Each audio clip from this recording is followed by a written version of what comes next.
You ever wonder what Jesus looks like? You know, there's some arguments about his skin color and all this stuff, whatever. None of that really, truly matters. But in Isaiah 53, we get a little hint of a description here of what Jesus looks like. And it said he had no form or comeliness, and when we see him, there is no beauty that we should desire him. That's pretty odd, right? And in the four Gospels, we really don't get a description of Jesus. I mean, it kind of describes his character. He's meek, he's lowly, he's loving, obviously merciful, but we don't really get a physical description of him until we get to Revelation. And it says this: his eyes were like a flame of fire. In other words, he burns through all that junk, right? All the facade that we put on. And when God was choosing the king of Israel, David, what Samuel saw was not this warrior. Instead, what he saw was this young boy.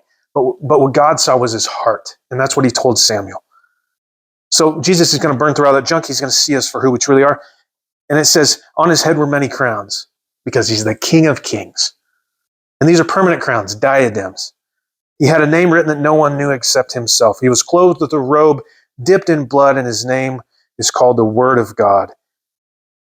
In the beginning here of Revelation, it even talks about his hair as white as wool.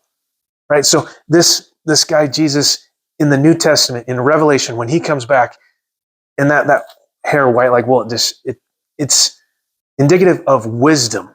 Jesus is coming with wisdom. Eyes like fire. A sword coming out of his mouth, it says. And he's not chewing on a sword.